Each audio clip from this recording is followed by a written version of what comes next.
Today's video, I bought the cheapest broadheads I could possibly find on Amazon. I bought 6 broadheads for a total of $17. That's $2.83 per broadhead, and we're going to be shooting them in through this red blood colored jug into that piece of plywood just to see how durable they are, what type of blood they're going to leave, and if they're actually worth taking out hunting. So with that being said, let's go take a look at our broadheads that we bought for this video. So for this video, we're going to be comparing a G5 Montec, which is this broadhead right here, to its counterpart that's a replica. Now this broadhead that I'm getting ready to show you guys only cost me $2.83 per broadhead, whereas if you buy the real deal from G5, these broadheads are usually about $15 a piece. So we're going to test a couple things. One, do they leave a different type of blood trail? And two, are they worth it? Is $2.83 worth putting that type of money into a cheap broadhead and actually taking it out in the field and being effective for hunting? So without further ado, let's go ahead and open up our package. This is what the package looks like. I'll let you guys kind of look at it for a second. These are made from Giant ZD broadheads, and this is what they're looking like.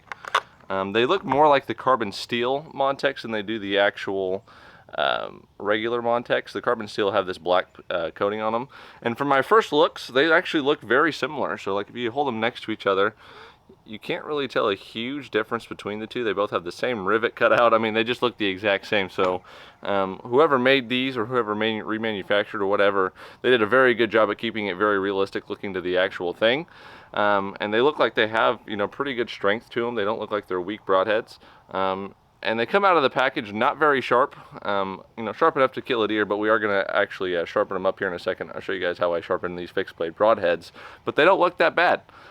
So with that being said, I'll show you guys how to test to see if your broadhead is sharp, and two, how you do sharpen them, and then we're just going to go ahead and shoot it through the plywood and into the, you know, the red blood jug, and just see what type of broadhead blood trail we get and durability. So the easiest way to test if your broadhead is sharp is to take a rubber band and put it in between your fingers.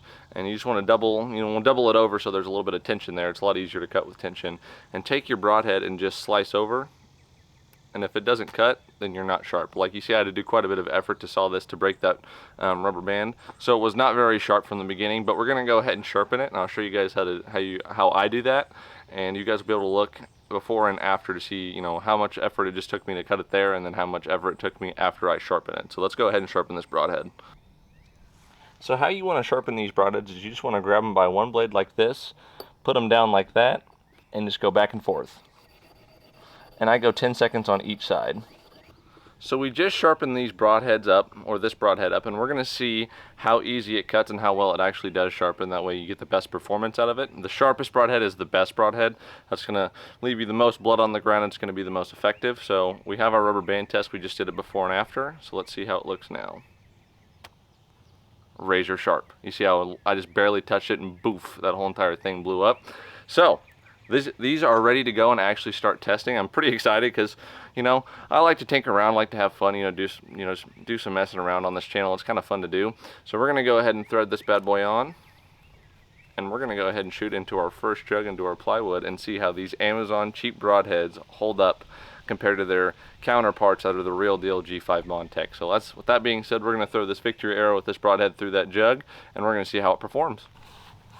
So these are our cheap Amazon broadheads. We're going to be shooting them through that bad boy and into our plywood. So that being said, let's see how our $2.83 broadhead holds up through that plywood.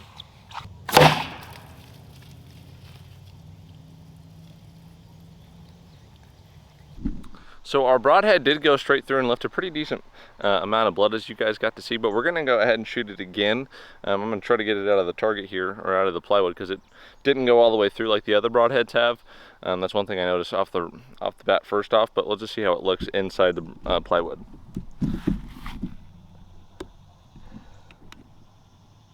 As you guys can see, the head looks like it's perfectly intact, so that's a big prop right there. So we just shot our first Amazon broadhead through that plywood, and I am extremely impressed. For $2.83, this bad boy did not break. The ferrule broke, but that's 100% my fault. It was stuck in the target, and I hammered it out, and I broke the ferrule on it. So that's we're not gonna consider that. That's just me hammering it and hitting it hard and bending it, and then it just snapped. So we're not gonna count that. But if you guys look at the blades and everything, if this still had the ferrule, I would be confident enough to resharpen this and actually shoot it at a deer. As far as durability wise, and it left a good blood trail, as you guys got to see. We're going to shoot a couple more because we have 6 of them and they're cheap, and we're just going to try to test them as much as we can. But big, you know, so far it's looking really good for these cheap broadheads. I have nothing to complain about. They still have an edge. The blades did not bend at all. So far so good. All right, this is going to be try number 2 with our Amazon broadhead through that jug and into the plywood. So let's see how well this broadhead holds up.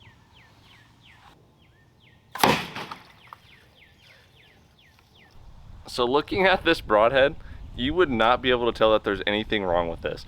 This broadhead held up phenomenal. It does not have any visual wear and tear that I can see. Maybe a slight roll on the tip. Still super sharp. I would definitely give this a pass and consider taking this out into the field if I was on a budget wanting to get a broadhead that is effective, cheap, and is good for the money. So I would definitely give these broadheads a pass. We're going to go ahead and shoot one more jug. I got to build or make another blood jug real quick, and I'll show you guys how I do that. It's super simple. And we're going to go ahead and shoot one more, and we'll show you guys what it looks like in slow motion so you guys can see if these broadheads are might be something you might be interested in. So we have our last shot of the day on this red jug, and we're going to go ahead and shoot it in slow motion so you guys kind of get to see the penetration and the destruction and damage that this broadhead can inflict, not only on the blood trail through this jug, but even on the the plywood. It has a lot of energy going through this bow, through this arrow. Victory Archery makes really great arrows, and this broadhead honestly is not bad, but I'll give you guys a full rundown and consensus on my thoughts on this broadhead. So with that being said, let's shoot our last arrow of the day.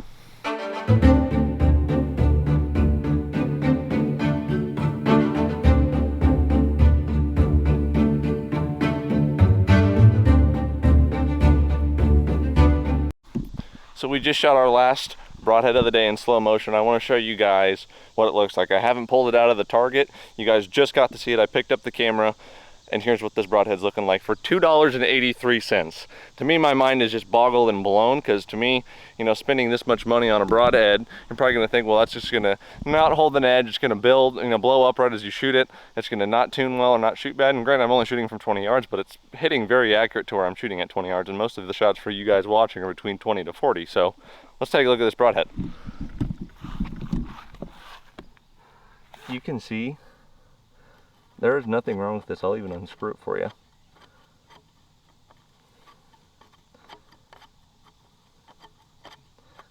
There's nothing wrong with this at all. Still in great condition. If you guys have any broadheads you guys want me to take a look at and do this durability test with, leave them in the comments down below and let me know which broadhead you want me to shoot next or go through a test with, because I've had a lot of fun doing this with you guys, and you guys really seem to like this series. You guys gave me almost 7,000 views already with that last video of broadheads that I did, so super big shout out to all of you guys and all of you guys supporting the channel. It means so much to me. But with that being said, let's go take a look at this broadhead and give my final general consensus on this $2.83 head. Here's my final verdict on this broadhead right here. They're $2.83. Would I take them hunting? Yes. Do I think they're worth the money? Absolutely. Are they durable? Yes. Can they get sharp? Yes. Absolute win from Giant ZD, however you pronounce that. That's what the package looks like. I'll leave a description down below on this exact broadhead so you guys can pick it up if you're interested. This broadhead, honest to God, it did everything that I wanted to and even better. I did not think it was going to perform this well. I thought the blades were going to roll or bend, but they didn't. They did very, very well, and I'm super impressed. And if you guys want to see me shoot a deer, or anyone in my family shoot a deer with these broadheads this year, give me a like and a subscribe, because I want to see if I can get one of these broadheads to go through a deer and see what type of blood trail and how effective they are on an actual live animal. So with that being said, leave me a like and let me know. You don't have to spend, you know, $20 per broadhead, $15 per broadhead. These are less than $3, and these would 100% kill a deer if you just put the broadhead where it needs to go, and it will do the job. And I think this is no exception to that fact, and I think that they are very well built, and they sharpen up. And you guys got to see me shoot this straight through a piece of plywood, and this didn't roll or nothing happened to it, so it's still in great condition, and I could just sharpen this back up again and put it right back in the quiver for the next animal I decide to shoot. So definitely give these a check down in the description if you guys are interested and looking to buy your first broadheads. You don't want to spend that much money or just getting into it. These would definitely do for you. I hope y'all enjoyed this video on today's $2.83 broadhead compared to the real deal Montec. So with that being said, if you guys are interested in any of my other videos, I'll leave a playlist over here. You guys can subscribe right here, and I hope you guys loved today's video, and I will see y'all very soon.